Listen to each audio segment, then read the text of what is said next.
ladies and gentlemen, may I hand over to you, my dear friend, Jill Sweatman. Thank you so much indeed, Alan. Lovely to be with you, Andrew, Clint, and to our viewers today. We're in a position where we've been forced, and we could say invited, but we really have been forced in many ways to truly slow down. And part of the beauty of that in our homes, in our workplaces, and be it that we're talking about our workplaces in the home, is that we're now in a privileged position. And the privilege comes from the opportunity to be witness to the growth of our children in a different way, to be witness to the joy of a child just getting a little sparkle, just getting a sense of awareness, just a little knowing that something is different and happening for them. And with that, I think if I consider another element to this, and that is that we have an opportunity and a time to in fact celebrate mistakes. And that sounds a little bit odd. All of us make them. Our teachers are making them, our children are making them, and gosh, I think if anyone makes mistakes in a day, I would put my hand up and say I'd be one of them, but probably makes more than most. But in the mistake making, we have a desire to make that better. And for children, for them to know that they can learn, for them to know that it's safe to make mistakes, so that they can be finding different ways of doing things. And if I was in a classroom today, and I tutor privately and I work with parents in a coaching capacity, and I do lecture at university, I just noticed that in my learning today, I'm not looking for the one right answer. I'm looking for other ways. Where are the other ways that we can come to a solution? And is that solution the only solution? And so if parents are watching today, to just relax a bit and not expect their child to get it right the first time, what I would recommend is to see how that child is learning and making their own connections, because you can be guaranteed that they're finding their own little pathways. What do you think, Alan and Andrew, on that one? Jill, can I reinforce everything you've just said and encourage families to slow down? As a school principal, I'm very conscious of the demands that my staff are unintentionally placing on families by sending work home and mum and dad trying to play dual roles as parent as well as pseudo teacher, guide, facilitator for their child's learning over the next X number of weeks.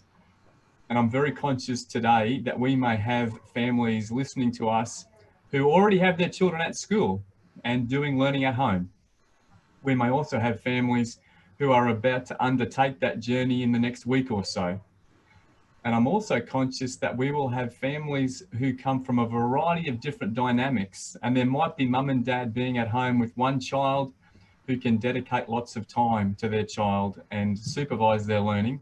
But there might be a single parent at home with multiple children with varying degrees of motivation and engagement, and they've got to face this journey with some degree of support from the likes of us and from their peers. But it's a whole new world and very challenging. So I think your message about everyone just needs to take a deep breath, as Alan says, suck in some oxygen and embrace the opportunities that you've articulated that will happen at home, and celebrate their children's variety of learning strategies, which is just fantastic. Alan? Lovely, lovely.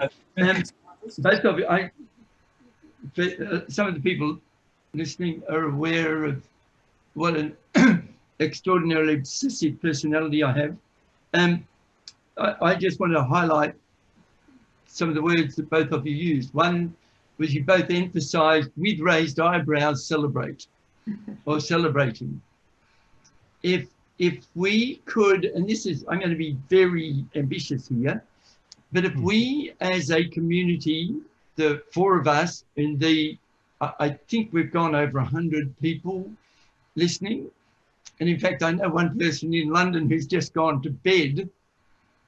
And Andrew, before he went to bed, he watched your interview from 2 weeks ago. Okay. And he'll be looking at this when he wakes in the morning at 6 o'clock London time. Right. So that's, you know, there are people out there, we've got the planet covered. Perfect. And it would be extraordinary if we could go, I used to experience fear in these circumstances, or I used to experience overload in these circumstances, or I used to experience being, my favorite words, wobbly. And instead of doing those during this unusual time where I don't actually know what's really going on and what we need to do, could I celebrate our bravery and our courage to have a go? You know, Jill, to pick up your word, to celebrate observing the moment that a student gets it. Yeah. And it's always available. It's called an epiphany. Yeah. An epiphany is this. And it's, if you notice, it's an uplifting movement of the body with the breath. Because it's the autonomic nervous system go, quick, take a breath, get more oxygen. We need to have more of that one. And if we could catch people going,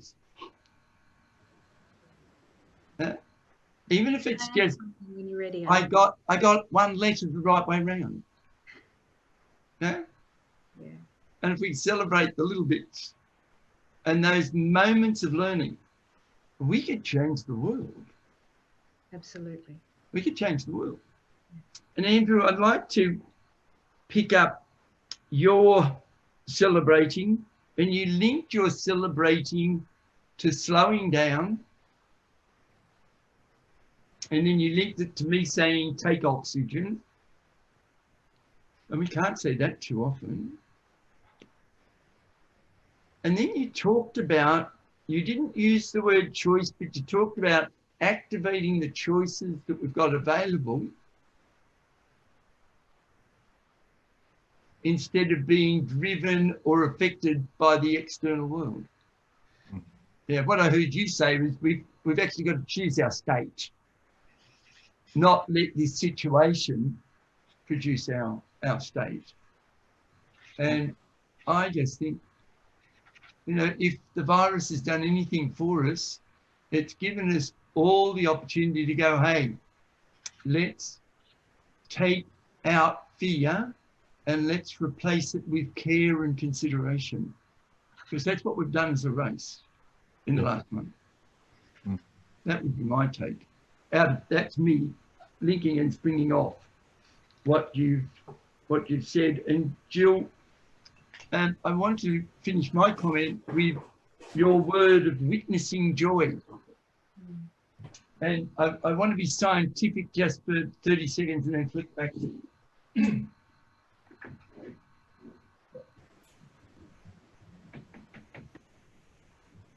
Just while Alan's bringing that to life, Alan, a question here from the live stream. And thank you for that, Jody. I find one of my sons holding his breath when he learns, and when I remind him to breathe, it makes him annoyed. Yep. Jill, can I throw that question to you? Because it'd be beautiful to hear your neuro educational learning perspective on that one. And I think it'll link perfectly to why I've drawn the eye on the board. All right. Yeah. Thank you. Thank you, Alan. I'll do my best. When I'm working with a child, I'm picking up on They're little micro expressions. My focus is looking at how they are learning. I'm trying to find what are the pathways in their brain, what connections they're making, what previous experiences they're using, or in fact, where are they taking their minds to explore? And often they'll come up with something that's quite different, and I hadn't thought about that. And when I pause and say to them, and Allan, you'll appreciate the pause, gosh, I hadn't thought about that. And the joy and the look on their faces and the little quiet, oh, thank you, when I say, my goodness, that's clever. You know, you get this recognition. And our learning is enhanced by emotion. Our learning is enhanced by emotion. And that's where I think we have such beauty in where we are now, where parents can witness this. They can be instigators of the learning and embed that even more so in the child's brain, such that it can bypass short-term memory. We have different chemicals that will go through our body, like dopamine, like oxytocin, and Allan, I want you to talk more about that.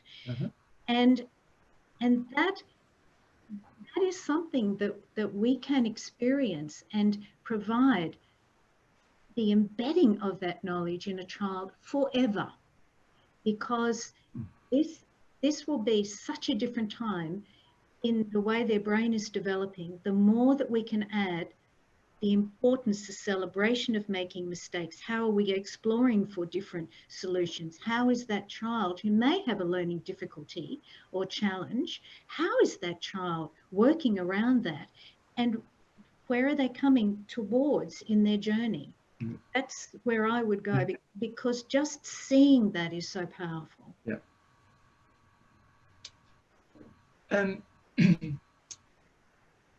Jill, your word witness, and then you've now given a beautiful account, and you've used the verb see several times. And if I have anybody, adult or a child, who held their breath in front of me, first thing I would do would be, oh, when the brain's under real stress and the body's under real stress, the fight-flight system kicks in, and it either fights, it flights, or it freezes. And holding your breath is part of the freeze. And the only thing that I've got to remember is that when I stop breathing, my lungs stop moving. So all I've got to do is move. So Jill, if right now, if you were to hold your breath, I'd go, Jill, I'm just wondering. And I'd move, and I'd stimulate your eyes. And your eyes would follow me, and as soon as your eyes move, you'll breathe. Breathing will only, the fight-flight stress response will only occur if the eye is in the center of the socket. So if I said, just look over here for me,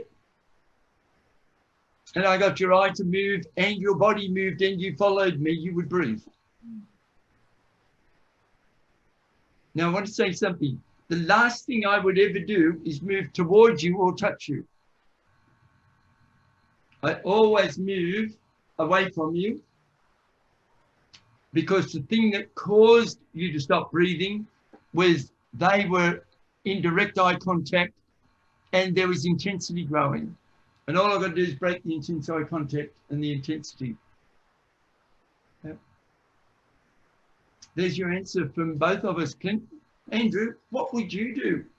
Allan, in response to Jodie's question, when she's talking about her son feeling annoyed or stressed. Don't care. Don't care. No, but let me pick up your point about movement. I would encourage families to ensure they expect and foster movement breaks for their children, so that they have to maintain oxygen levels and maintain breathing, so that when they return to their place of work in trying to attend to whatever learning they're addressing, they do have oxygen and they can breathe. The reality is we know a child can't hold their breath for more than a few seconds. And as soon as a mum or dad, in this case, Jodie's seeing her son do that, get up, move around the room in their home, wherever they're working, and return to the activity. That will actually give the child a chance to reset and refocus and attend more effectively than if they're trying to feel stressed and agitated by holding their breath. Yep. Nailed it. Nailed it. That's going to happen throughout the day on multiple occasions. Yep. It is important for everybody to hear exactly what you said then. The holding of the breath is the only thing you attend to. Yeah. And if they do anything else other than hold their breath, called, I'm going to be angry and irritated with you, you celebrate it. Because they can't do anger, Andrew, without breathing and movement. That's right. Yep. Get them up, move around, and then refocus and then attend back to whatever task they're doing. Yeah, absolutely. Thank you, guys. And Jodie's come back just to say genius. Thank you. I'll try that out. Good. Good. Andrew, can I pick up something you were talking to me about before we started today? And you referenced to how important it is if I'm going to be mum or dad or grandma or grandfather or elder brother even. Yes. And I'm going in to help you learn. The most important thing for me to do is to ensure that I'm in a really good space emotionally, mentally, and physically, so that even if I do a crappy job teaching or instructing, what I'm modeling to you is a beautiful way to carry my body and my emotions, so that those chemicals you referred to, which I'll come back and talk about later, so that those good chemicals can get into our system. Yeah. Yeah. Can you say way of addressing and accessing the curriculum from our teachers, but we as your parents are here to support you. We do love you. And as you said at the very start, Allan, it may not be perfect. It will not be perfect. I can almost guarantee for every family, it will not be perfect.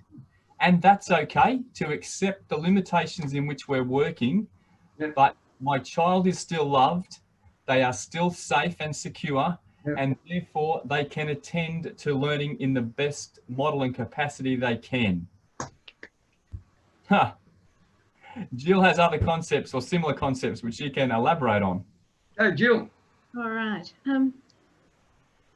The bit about being a parent first is important, and a child to feel safe wants to know that their parents, however that looks for them, their carers, the grandparents around, have a good relationship with each other or have a good relationship with them. But the child is able to be in a better position to receive information when they know that their parents have the capacity to have a loving relationship, even if it's with the child or with another partner, it doesn't matter, or influential children in that child's relationship. And I think that I'm desirous of this being an outcome, Andrew and Allan particularly, that at the end of this, we have a much closer relationship between the school, that the school and the teachers have a much closer relationship with the parents. And it would be my recommendation that parents pick up the phone and have conversations rather than just relying on email or perhaps text messages, because I know that a clarification can be sorted in a couple of minutes or less than a minute than trying to craft something that takes a long time with written communication. But a child will be able to digest their food. A child will be able to receive information when they know that they are being loved. And I always say that when a child knows that you love them, the learning is different. When a child knows that you love them, if you respect them as an individual, the learning is different. And I see the opportunity by children working at home is that they will be feeling that love more so because it's around them in the air. I don't know how you feel about that, but I think there's a benefit to that. There is a challenge to suggest. Is that spelled correctly? Oxytocin. Yeah. Will that do? It'll be fine. Will that do? Absolutely. Can I mention at this time? Please. And I want to link three things together if I can, have a go at it.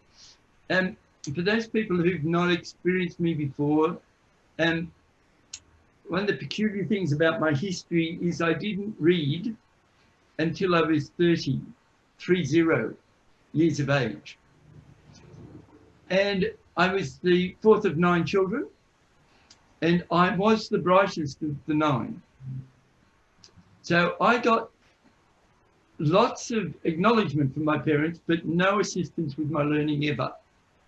They were always with the others, and I helped the others.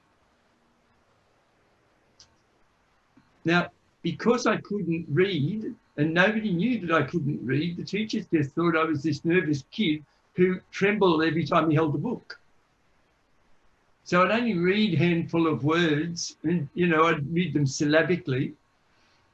And after a while, I realized that the only way I could learn was when we went out into the playground at recess or lunch.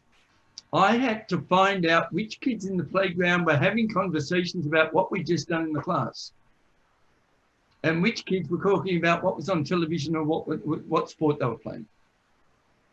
And I used to identify who were the people having conversations.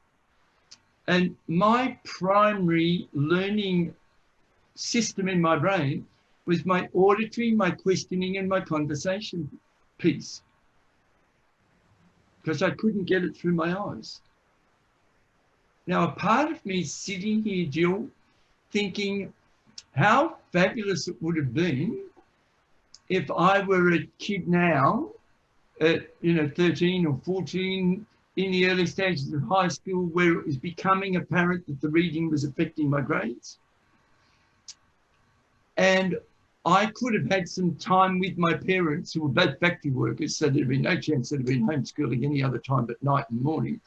But if I'd had some time with them and they'd said, talk to me about what you did today in school, yeah, I would repeat back to them what I've heard from 10 different people. Yeah. And Jill, my entire professional success is to do with my extraordinary auditory recall. And it was because that was the only way I learned for 30 years. Now, if I was a kid now and somebody said, we're going to have a conversation about what we need to learn, I'd be over the moon. Mm. Now, if they'd have pulled a book out, I'd have slid into the background carefully and let somebody else participate. And I'm just wondering how many kids with special needs are there at the moment going, what they do in school doesn't quite fit for me, but I've got this clumsy mum and dad doing stuff, and I'm watching them do it, and then I'm correcting them because I know enough to add to theirs. Mm. And what a joyful gift that would be, having, and why, I knew my body signaled to me that I spelled oxytocin wrong. But I've learned not to get caught in it. When my hand does what it wants to do and my brain knows that it's wrong, I just come back to an expert like you and go, Jill, is that close enough for people to understand what it is? Yeah? Yes. Now, I want to highlight that oxytocin is the chemical in our brain that brings about love. It's about that when we connect with somebody we love, or with something we love. So having learned to find some new ways of using my brain, and now being I'm a constant reader. Every time I pick up a book, I can feel the oxytocin and the joy and the love of being able to read. And if we could do nothing else but induce loving, experimenting and learning, the brain would do better. Because if oxytocin's pumping, so will dopamine. And dopamine's the most important chemical for the human brain to learn. Now, if I get love and oxygen, I'm home. And I'm handing the rest of the session over to you guys unless there's a question, because that's all I've got to say. And I love it when people talk about love, which is this esoteric thing. And me, as this obsessive scientist who's, I get off getting excited when I discover N-methyl D-aspartate, which is the most different molecule in the human brain that allows us to understand coincidences. And when I can bring science to love, I reckon I've made it. Yeah. So over to you two. Clint, yell if you need a question answered. I'm done. Thanks, guys. Just a few issues with the live stream, but we're working through them. Shout out from Cynthia from the USA watching live. Cynthia Johnson from Interlaken on the very bottom tip of the Great Lakes in Michigan. Oh, beautiful. Yeah. Cynthia was my best woman. Ah. Yeah. Hello, Cynthia Johnson. No. Well, I have a little something to add, if I may. None of us should downplay the notion of oxytocin. No. And the importance of dopamine. Yeah. And to me, the excitement of learning is so important. And as a dancer, I know that my dance teachers, we would always start our session with a hug. We would always finish our sessions with a hug. I'm in a different position because I tutor privately. And that even when you have a room full of kids, classroom full of children, they knew whether I loved them or not. They knew whether I validated them. They knew whether their opinion mattered or not. Yep. I mean, it isn't necessarily about touch. And we also have the first generation of children who are touch deprived. And we have the first generation of children who are sleep deprived. So when you were talking about the incidental learning, Allan, that's the value, and Andrew, I'm sure you would attest to this, the value of having family meals where you can talk about your day. And why can't mum and dad and whoever is in the house be talking about what they learned through the day in the work that they're doing? Because children learn incidental. The incidental learning can be more powerful than anything else. I mean, what do you think about that, Andrew? Yeah, and that's actually a really important message, Jill, at this time when we've got families probably feeling pressured to attend to the curriculum that's being sent home and realising that we're only realistically expecting the children to attend for 2 or 3 hours in primary school, maybe a little bit more in high school. And mum and dad, if mate, A, the human interaction that they're going to be getting with their own children, but B, the day-to-day experiences that we will just get through life. I ask my families here to attend to, between 1 and 2 hours of learning for the little people. And then I said to them, don't forget the value of domestic duties, and don't forget the value of board games, and don't forget the value of cooking and gardening with your children, because they will provide very rich learning experiences for mum and dad and the students, which will just add to their richness, particularly while they're having to learn at home. So we can't undervalue those opportunities that home will automatically provide. Yeah, I'd like to add to that. I think it's so important when families come together that chores become a learning experience, and that perhaps everybody shares just a little bit more to give mums and to give dads a little bit less of the pressure in their day-to-day. There's enormous value in chores, and I know that, and Allan, we were talking about this earlier, about our early years and what we learned. I knew how to darn a sock, and I knew how to put on, knew how to sew a button onto an outfit or onto a shirt for my father. And my first profession, my first career was as a dress designer. And I can still turn my hand to a sewing machine. And, I used to walk around the oil terminal I grew up in South Korea. We used to walk around the oil terminals with my dad, and you know, I'm sure I had more than a little bit of petroleum in my blood. Few courses there, and also I would watch the way he would interact with the tanker drivers and with the people around him, and people adored him. And I learned how to deal with all stratum of people.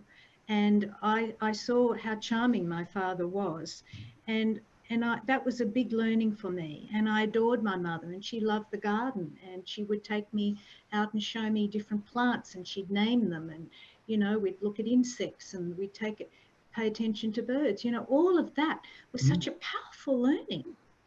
Yeah. And can I again just quickly put into some words that parents and learners, any of us learning, can do? And essentially what you both said in the last few minutes is sometimes we've got to show, demonstrate, see. Sometimes we've got to tell.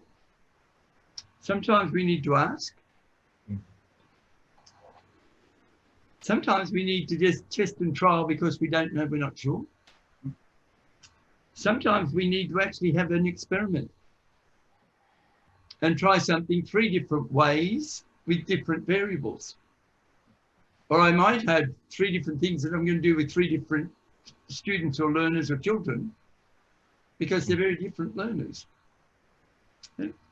And I might break things down into bits and then put them back together. And breaking things down into bits and putting them back together is a deep way of understanding anything. Because it triggers what's called our inverted logic mechanism in our brain. It's simply about having a conversation. Let's chat about it. Not me tell you or you tell me, but let's interchange and weave as we've been doing. And it's about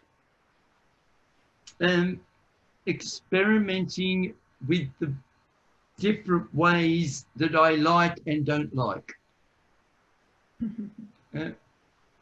See, I can remember until I was 40, if somebody bought a book near me, I'd get nervous. I could feel my heart race. Yeah. I just didn't want to learn with a book in front of other people 10 years after I'd learned to read. So if that came along, I'd just do that and go, can I just ask you about the author first? And what is it you want me to get out of the book so I can go to the table of content and go straight to what you're after? And I got very skillful in a very short period of time of researching what somebody's intention was when they asked me to do something. Mr. Parker, may I interject with a couple of questions with 10 or so minutes to go? And apologies for a couple of the audio technical difficulties. I think they're back. The question, if I may, jump straight in, is my 7-year-old son gets up early to finish the work the teacher sets in 2 hours. He does that so that he can watch YouTube or play Minecraft for hours. I'm finding it tricky limiting screen time. Wow. Jill, I've just gone through that question about fast and then screen time, and there's 2 questions, 2 things there.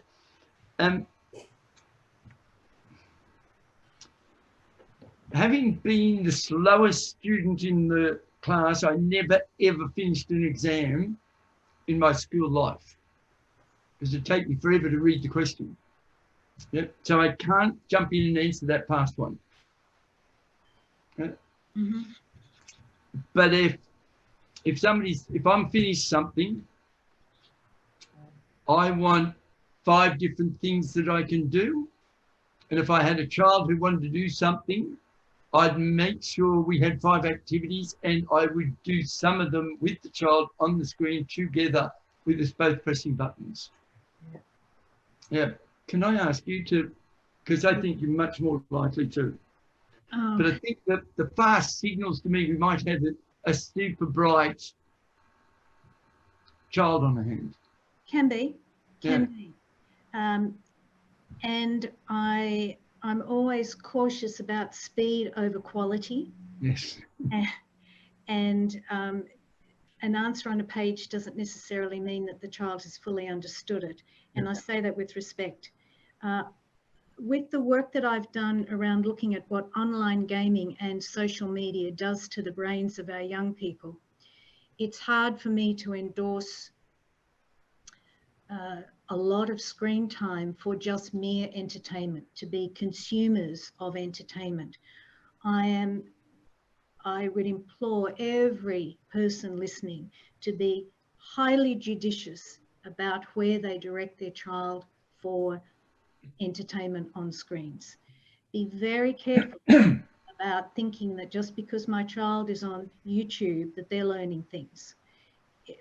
There is much that perhaps isn't quite correct, and we don't want children to be always just simply entertained. And certain video games are fine, but I certainly am not in favour of those that are violent.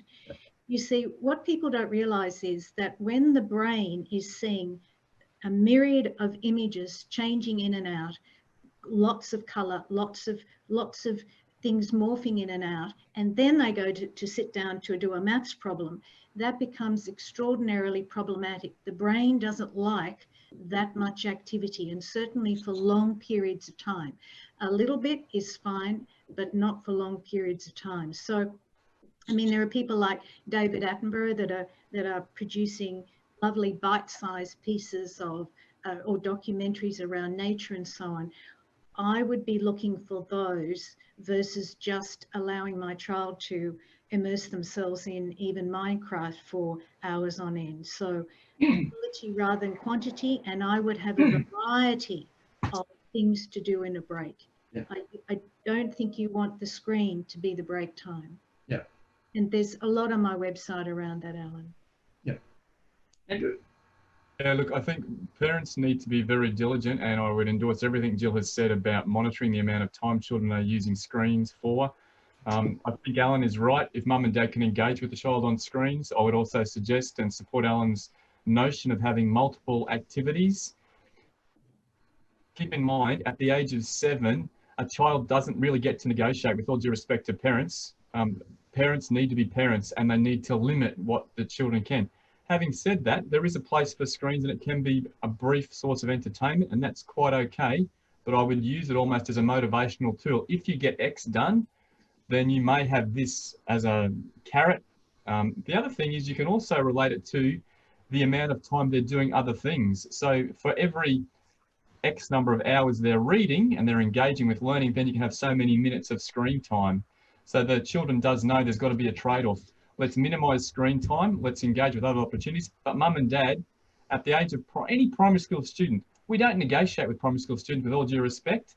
They are primary school students. Be a parent. You set the boundaries. And it's tough. Let me say to parents, it is really, really tough. And I get that. As a parent of 2 teenagers and as a teacher of 30 plus years experience, I understand what parents are facing right now, but be kind to yourselves and the students. There might be other questions, Clint. 7 minutes. Thank you. May I jump in and say something about that? Because I want to pick up 2 things that both of you said. Jill said when things are going all over the screen and there's, you know, shots and there's bullets and there's rumbling, rolling dramatic music. When that's all going on, the brain is producing cortisol and the body's pumping adrenaline, and we are not available to learn. Now that's me as being as strong as I'm ever going to be. If cortisol's pumping, which is the adrenaline, which is why I get stressed, it's why I rush, it's why I panic, it's why I get agitated, it's because of the chemical cortisol and adrenaline. And even if somebody does get involved in one of those games, I just watch them and I go, oh my goodness. And I do, other than this, I do very little screen ever. And I won't have my nervous system bombarded by that sort of thing, because I know that cortisol and adrenaline is the major reason that human beings develop dementia, because that's pumping too frequently. That's true. Yeah. That's true. Now, there are two things we can do when that's happening. One is move and the other is breathe. So if I had a child and I spotted them on that, I'd do something else. Now, I wouldn't make the device wrong. It's an alternative. I'd go somewhere else and I'd use what's called pattern interruption, distract them, take them somewhere else, and we do something else. The other thing at this time, I'd be very reluctant to leave my child alone learning too frequently. Collective learning. I did some work in a special school in Brisbane, extraordinary place. And we had some major breakthrough with some very learning challenged children when we stopped teaching them together, individually, and we put them in a circle with one table and we all worked together on particular problems, each other's. Magic happened. Yeah. I want to quickly, because I'm mindful that we want 2 minutes at the end to talk about feedback and what's next. I just want to put up my 7 invisible, non-verbal ways of quietening cortisol and adrenaline, if I may. Yeah.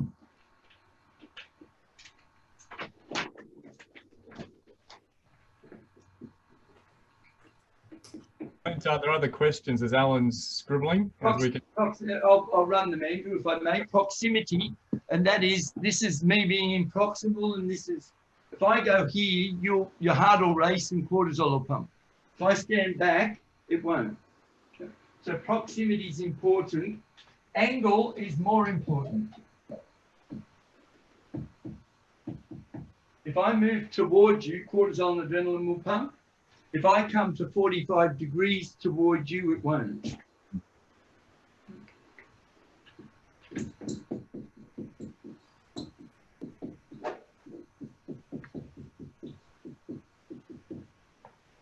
The next one is height and tension. And the best thing that will happen, the human body, when you breathe a few times, is likely to go. And when height lowers and tension lowers, I promise you, cortisol stops and dopamine and oxytocin starts to transmit. And then there's pace, volume, and pausing.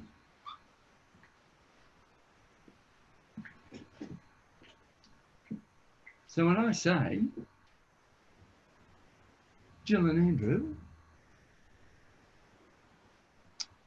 over to you, everybody watching that just got engaged because I softened, I melted. Yeah. My eyes are indirect, so I'm not looking straight at the camera, so I'm least threatening, and a soft voice with a pause. Hands over to you, and oxytocin, however it's spelled, and dopamine. I've got a chance. That's very good. Over to you. Just a little hint that I thought some parents may appreciate, and Andrew, you may agree with this as well. When they're working with a child, I would recommend they're not necessarily, if they're working directly with the child, they're not working opposite them. I think it's really important that we work to the side so that the child is on at a 90-degree angle or on an angle, not necessarily in parallel to each other, but on an angle so that we can observe what it is they're looking at over here.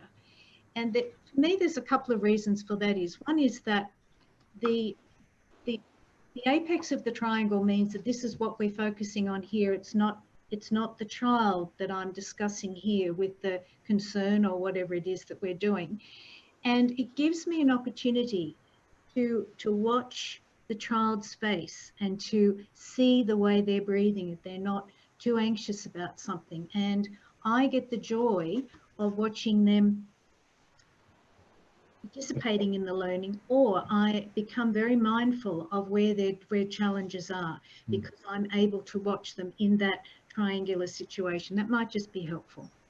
Thank you, Jill. I just noticed Clint giving non-verbal closure signals. We can all stay, but We've got 30 time. seconds. We are. Can I There's just say we are going to do more? A couple of rounding out questions, AP, for those who can, who do need to go, if I may. A lot of great. Can we do closure? Yes. And then add the questions after? Sure. Yep. Allan, my last comment is we will do more, we'll be back. What's yours? I would love people to know that they have access to my ebook, Allan. That's published on my website, which that I read this morning. Knockout. Well, thank you. It's part 1. There's more to come. Clean, crisp, and powerful. Oh, well, thank you. So that's a complimentary ebook, and our audience only has to go to my website and download that, and it's my pleasure to pass that on. Oh, thank you. Andrew Oberthur. Allan, my brief words of advice are my 3 buzzwords, which I promote to families. Trust yourselves and trust the teachers, and trust your kids. Collaborate with each other, so do collaborate. And as Jill mentioned, this is going to strengthen the relationship between homes and schools. So we do expect collaboration between teachers and parents. And the final word is inquiry. If there are any issues, ask questions. And just ask questions of inquiry, and we'll get through this together. So trust, collaboration, and inquiry. Love it. And I'd like to close and say we will be back. And take Andrew and Jill, 2 phrases that you said, and put them together. And that is slow down so learning can speed up. Yeah. Ladies and gentlemen, can I say, and boys, girls, anyone out there, we were looking forward with great excitement, and we're thrilled that you were there and we had the opportunity to join you. Let's be calm, let's breathe and learn. Take great care. Thank you, Jill. Thank you, Clint, Dragon, Robin, Joanna, Maddie, and the team who were behind us making it work. Very much appreciated. Take care and learn well. Thank you. You stay only as long, because we have finished the webinar. Yeah, thank you. But if there are audience there who want to receive questions, I'm happy with Jill if Jill can stay. Otherwise, yeah. I'm happy to do that. But you've got a class, haven't you? I've got a few kids here and a few kids at home that are expecting me to be attending. But I'll just, if there's any relevant questions that Clint may want a principal's opinion, I'm happy to give you 10 minutes. Yeah, great. Thanks, guys. I'll just give me literally 10 seconds. I'll restart what we need for Dragon to do his thing in the background. Is this a new gig, Clint, or just a sideline hobby, mate? Andrew, it's one of his 100 exquisite skills. I've got no doubt. No doubt. Just an experiment. And schooling, clever man. Another experiment. Listen, just waiting for Dragon's confirmation that he's got that running. The questions, a lot of gratitude here, guys. From Lucy, Dally Water, great advice all, thank you. Cynthia Johnson, thank you for your contributions. Ms. Malimu, thank you, very good advice. So all of this sort of stuff's coming through. I will give you these couple of questions, guys, as the live stream continues. This one's from a Mr. Brooker, who I know very is in Canberra. He an esteemed military serviceman, says or asks, so much learning from this experience. I'm curious about what's the conversation that we're not having that we need to. It might tie in with one from that says, what do you suggest is the most useful mental state for adults to maintain during the quarantine period, even those without children? What questions would you recommend we explore? It is Martin. They're two separate questions. Right. The first from Martin, yes. And the most important question around conversation is, my assertion is that we don't know what conversation is, and we're very much better at debate, argument, and combat, conflict. And we need to have a conversation about what is a conversation, so that we do the inquiry and the exploration, the expansion, the discovery that Andrew referred to. Yeah. Lovely. Thank That you. would be mine. I wonder if I could just add a touch to that. And I've heard you say this before, Allan, that really we're running our day 95% of the time on automatic. Yep. We're just running it on automatic. And Yeah. we're in a position now where that automatic, the previous automatic, was responding to a set of conditions which no longer exist for many, or have at least changed. So Well, I love you, Jill. So where I think that we're headed is that we're having to slow down, and why our day is more taxing, and why even being on Zoom is more taxing, because we can't pay attention to the normal things that we would normally pay attention, or pardon me, we have the opportunity to pay attention to more things. So the notion of inquiry is simply that, are we asking more questions rather than making assumptions? And assumptions are based on past, prior, automatic. Clever. Yeah. Who's to say that was correct? Probably even in a relationship, it wasn't correct. Mm-hmm. And I know my beautiful husband and I have an enhanced relationship as a result of this. He sees me go down, he picks me up. I see him go down, I pick him up. But ultimately, we realise that the two of us and our relationship is the most important thing. And I think Andrew says this about this families, is that the parent being the parent, having a loving relationship, that sets the scene and sets the platform for a child to be relaxed and secure enough to learn.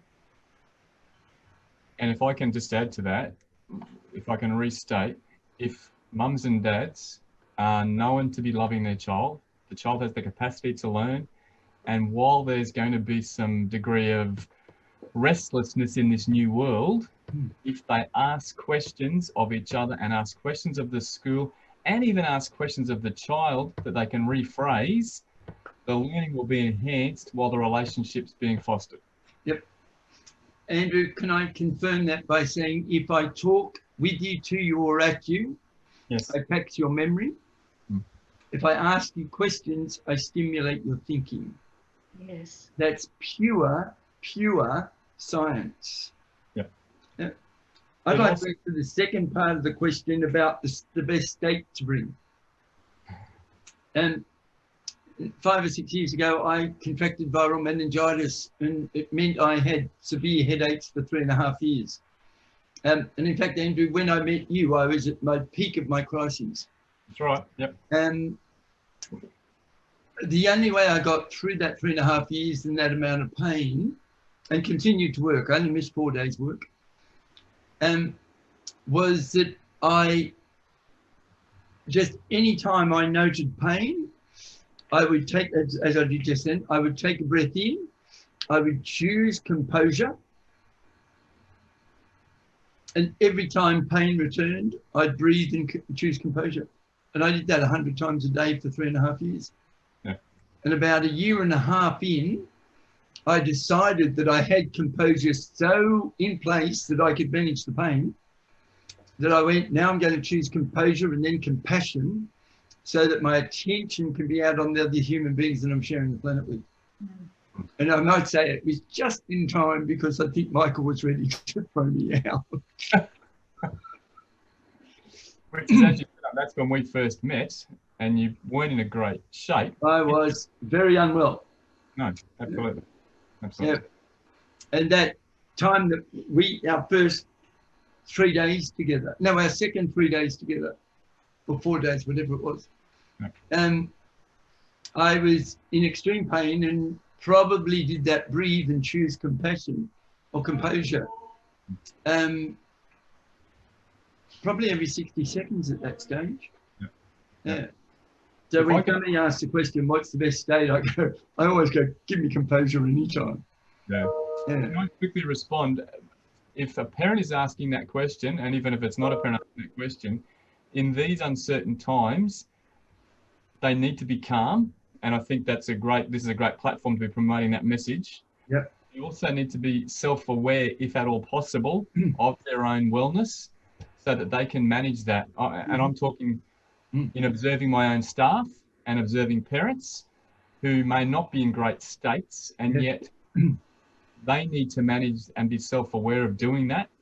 So I would encourage families and even people without children who are living in this uncertain world that we're currently facing, if they can be self-aware and remain calm through all those strategies we've already spoken about, then they're half a chance to proceed. And anytime they're in doubt and they've got access to a computer, go to the Calming Conversation website, which is there 24 hours a day. Ripper. Clint Jewell, do you have another question? Or are we done? We've kind of signed off, AP. Yeah. Sort of the bonus section. I think that covers most of them. I would just a comment. Can I take my moderator hat off and put a parent hat on just for a moment? Oh, good, because that was the last thing I wanted to ask if I could do. Well, and I'm borrowing this from someone I know. My wife made the comment, filming the Coming Conversations video series. She said, and it resonates still, she said that the children won't necessarily remember what they learned during this period, but they will remember how they felt. Knockout comment. Knockout. What a perfect way for us to say thanks very much. As a parent, thank you. Thank you all. What a joy. That was fabulous, and thank you for Just superb. Well, thank you for your indulgence and the very, very generous and kind things that you said, which went straight to me, to my heart, and I'm very grateful to be of service. So thank you so much indeed. Thank you, guys. Great achievement. Guys, I'm going to get to do my real job. Peace and victory.